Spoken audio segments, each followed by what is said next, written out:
Shalom Uvracha, Yom Hamishi. Nous sommes le 5e jour. Bonjour à tout le groupe de Inter Mordechai. Halakha. Il est une discussion entre les décisionnaires halachiques. Est-ce que l'on peut poser dans la pochette des téphilines un livre en dessous des téphilines? C'est-à-dire, je mets les téphilines sur le sidour de la tfila. Oui ou non? Il y a des rabbanim qui disent non.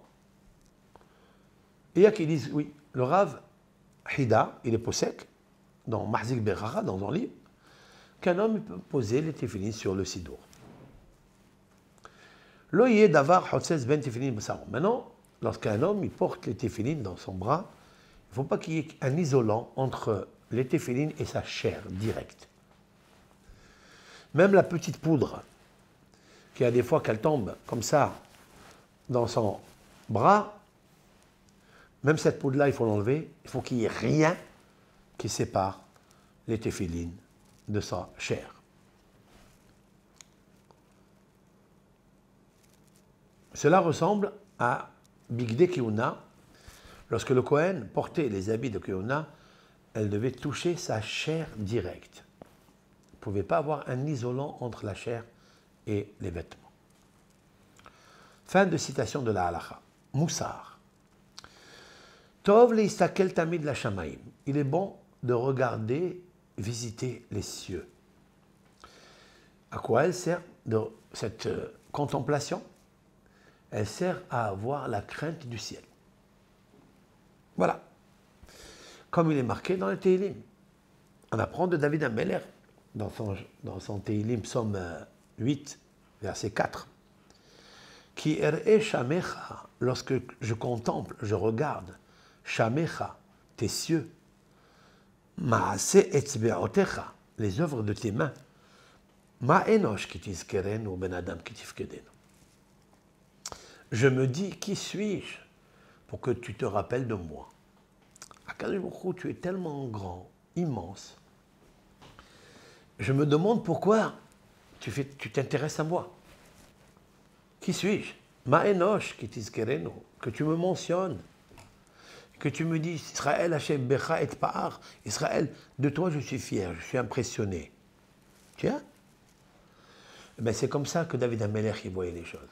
Puis tu vois la merveille de Dieu, puis tu fais un bond en arrière, en te demandant mais qui suis-je? Et ça tu acquiers avec ça la hanava, la modestie, donc Ekev hanava at Hashem. La crainte du ciel, elle est très importante. Quand quelqu'un il a un problème, pour le guérir, regardez les cieux. Parce que le problème, il arrive parce que tu n'as pas d'émouna, parce que tu n'as pas Yirat Hashem, la crainte du ciel. Vraiment, tu n'as pas la crainte du ciel.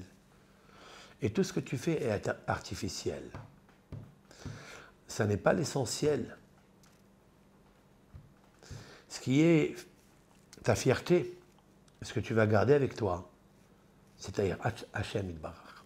C'est la crainte de Hashem. Que tu aies la vénération de Hashem. Tu vas avoir le bonheur, eh bien, lève les yeux à ciel. Lève-les, regarde-le. Regarde les étoiles la nuit. Regarde comment elles brillent. Tu te demandes qui est l'EDF qui paye cette lumière-là. Regarde cette lune magnifique. Le soleil, tu ne peux même pas le regarder, tellement il est immense. Il est puissant. D'où viennent ces énergies? Il y a une source. Alors branche-toi à cette énergie-là. Maintenant, ça c'est le Moussar Hidouche à la paracha. Maintenant, une nouveauté dans la paracha. Il est marqué Yosef ben Shloshim Shana be'amdo lifnei Paro. Depuis qu'il a quitté son père, jusqu'à ce qu'il s'est tenu debout devant le pharaon lorsqu'il l'a appelé, il l'a fait sortir du puits. Il s'est écoulé 13 années, donc il est à l'âge de 30 ans devant le pharaon. Il dit maintenant, 13 années comme ça, ils sont passés, il ne parle pas avec son père. Il ne lui envoie pas un petit émissaire pour lui dire papa, et seulement à lui, dans ses oreilles, papa, t'inquiète pas, je suis vivant, je suis là, je n'ai pas fauté, je suis tzaddik. On dit de moi que j'ai Ruach Elohim. Envoie-lui une petite lettre, envoie-lui un petit message. Pourquoi le laisser encore dans son deuil. Il y a beaucoup de raisons pour ça. Le Rav, il nous dit la chose suivante. Yesh lomar, Yosef aya yodea pitron halamotav. Il dit Yosef, dès lors qu'il a fini de rêver les épis de blé avec ses frères, le soleil, la lune, les étoiles qui se sont prosternées à lui, il connaissait déjà l'interprétation du rêve. Il le savait. Et il savait qu'il y avait une causalité qui a provoqué tout ça. Et pourquoi ses frères vont descendre en Égypte et ils vont se prosterner à lui. Seulement, il attendait jusqu'à la fin. Quelle était la cause pour tout cela? Alors il a dit, je dis rien du tout encore. C'est-à-dire, en fait, il avait compris que l'Éternel, dans le rêve, il lui avait dit de se taire et de ne rien dire. Que ça ne lui regarde pas. Parce que lui, à Akadosh Baruch Hu, laisse-le faire ce qu'il a à faire.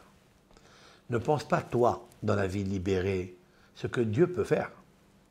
Libère-toi, toi, de ton diable, afin que Dieu te libère sa liberté. Ça, c'est important. Parce que des fois, on a envie de dire un secret à quelqu'un pour l'aider. Et ce secret, il lui est interdit de le dire. Eh bien, tu vas faire une faute si tu le dis.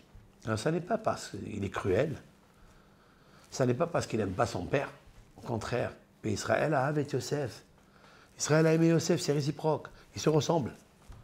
Il y a au moins une vingtaine de correspondances entre Yaakov et Yosef. L'un est né circoncis, Yaakov, et Yosef est né circoncis. Ils sont descendus en Égypte pendant la famine. C'est Yosef qui l'a récupéré en Égypte. Il est mort en Hossal Haaretz, il est mort en Hossal Haaretz. Il est mort en Égypte. Et Yosef aussi. Une vingtaine comme ça que le Midrash poste dans Midrash Rabbah. Donc Yosef et Yaakov, c'est deux âmes qui sont, j'allais dire, comme la flamme qui émerge de la braise. La braise, c'est Yaakov, et la flamme, c'est Yosef. Et donc, c'est sûr et certain qu'il ne lui était pas permis de le dire. Alors, il ajoute quelque chose, entre guillemets. Il dit que Yosef Hatzadik, c'est le Rav qui dit ça. Yosef Hatzadik, il savait qu'il y avait un anathème sur lui, de ne pas parler.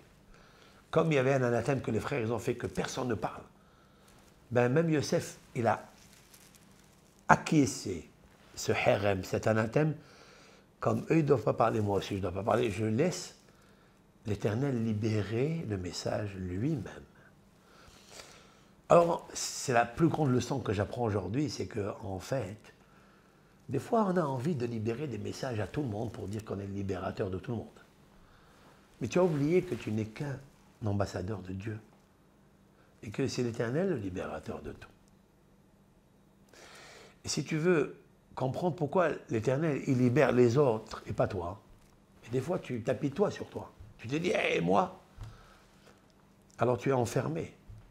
Tu as pris la liberté que tu as, que tu possèdes, et tu l'as abîmée. Tu l'as emprisonnée. Laisse l'Éternel libérer comme libérateur premier, puisqu'il est le créateur de tout et connaît tous les plans.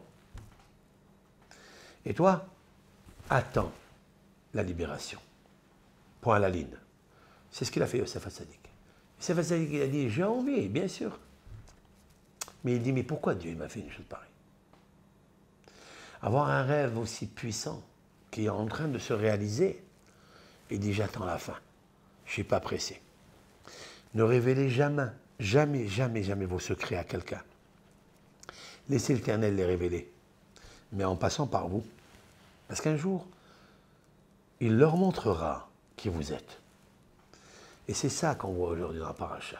Que Yosef, il est devant le pharaon. Tout le but de toute la shelshelaout, c'est-à-dire l'entraînement et l'enchaînement des événements, c'est pour nous arriver à ce moment-là.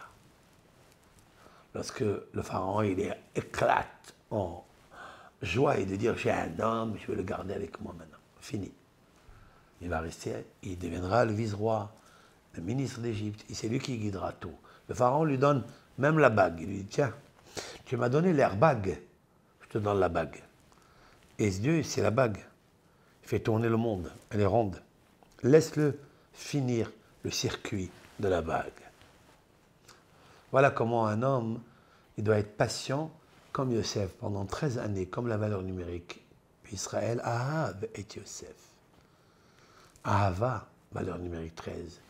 13 années se sont écoulées, de 17 à 30. Donc c'est extraordinaire. Laissons Dieu faire les choses. Kol Tov Lachem.